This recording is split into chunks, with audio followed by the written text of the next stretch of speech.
headlines for today's Radio 1 News Update. EU provides satellite training for forestry administration. New education aid announced for floating villages. New pangolin protections announced. 32 people missing in China landslides following typhoon. 1,000 tourists evacuated in Indonesia after volcano eruption. Warplanes knock out Aleppo hospitals as Russian-backed assault intensifies. Statewide blackout in Australia raises questions over renewable energy. This is the Radio 1 News Update. I'm Lady Miriam.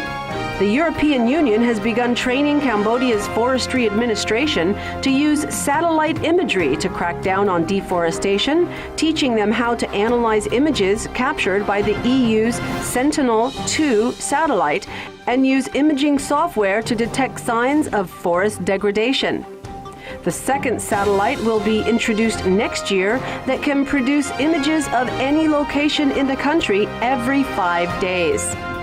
More than 13,000 vulnerable children in 137 floating villages along the Tonle Sap River and Tonle Sap Lake in Kampong Chhnang and Pursat provinces will have access to early childhood education under a $2.7 million project. Beginning mid-2017, children 5 and younger will have access to services that currently don't exist in their communities, which stretch across 9 districts. It has been hailed as a good day for pangolins after a meeting of signatories to a wildlife protection treaty decided to move the Asian species of scaly anteater to the agreement's Appendix 1 category, which bans all commercial trade in the small mammals in the region.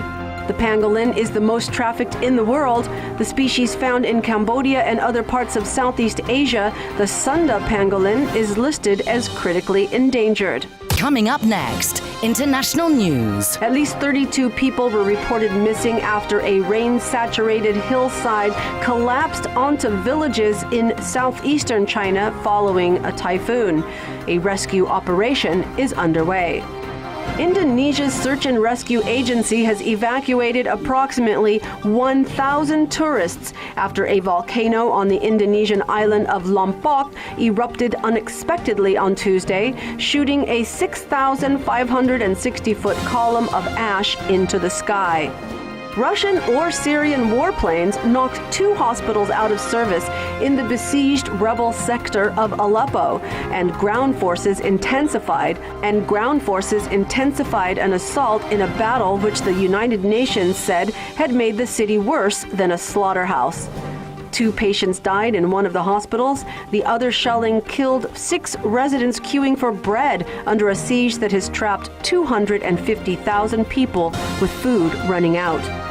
Power was restored to the state of South Australia on Wednesday after storms a day earlier caused an unprecedented statewide blackout, which disrupted operations at mining majors like BHP Billiton, closed ports, and halted public transport. The blackout of the country's 5th most populous state, with 1.7 million people, prompted calls for an inquiry into the power sector and questions over whether the state's reliance on renewable energy exacerbated the situation. This has been the Radio 1 News Update. This has been the Radio 1 News Update. Stay tuned for more news on Radio 1 FM 103.7.